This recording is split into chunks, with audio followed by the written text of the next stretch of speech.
Let me ask you this. Is it true? I mean, I read this and probably everybody knows this, but you had a roommate or something and the roommate had sides for Stargate.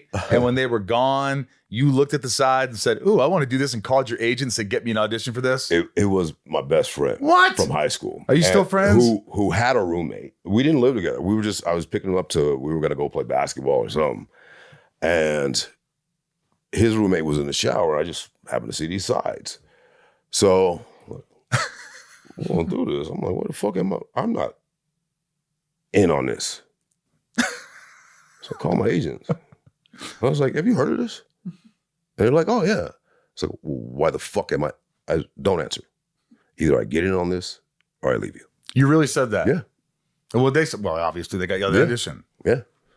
And you went in, and how much confidence did you have in this audition for Stargate? I didn't think of things in those terms. How did you think about it? I thought of, and I hope I pass this to Bubba, that's my son, that the only time that you are in 100% control is the audition. As soon as you get to set, there's someone saying, oh, your hair is too long. There's someone saying, your voice is too deep. There's someone saying, oh, we got to put you in this because you're too tall. There's the only time you have 100% control of this character is in the audition. So once I started living like that, it freed me up. That's rare, man. That's hard. Nerves get you. Nerves don't get you. You go in there and do your job. I go in and I give my interpretation of the character. And did you get it on the first audition? So I went and the first audition was taped, and I had super long hair. And so we didn't hear anything for a couple of weeks. I was like, fuck, I got to audition for doctors, lawyers, thug number 2, whatever the fuck it is. Back then, it was a lot more thug number 2. Yeah. Yeah. So I cut my hair. The next day, get a call to screen test. So we had to tell him, cut his hair. Doesn't matter. So we had 2 screen tests. One was for Showtime, and one was for MGM. So so it went great, and I love this story. There were 3 actors there for General Hammond. There were 3 there for Daniel Jackson, 3 there for Lieutenant Carter at that time. There were 10 Teal'cs there.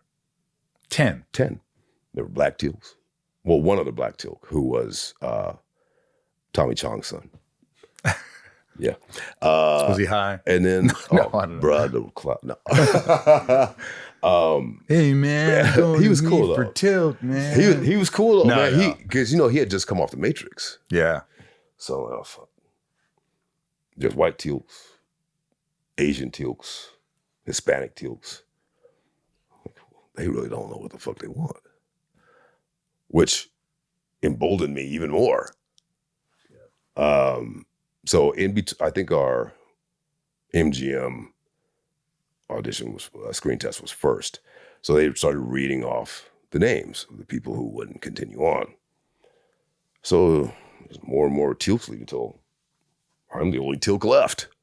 You were the only left. Yeah. So Brad, at that time, Brad Wright, came up to me and said, do it just like that, and it's yours. So I kid him to this day about, one of the great joys of being an actor is hearing that you got the role. After your audition, after your screen test, there's that, I need to know. I was like, Brad, you robbed me of that. Because you got it before. Yeah. You knew it was yours.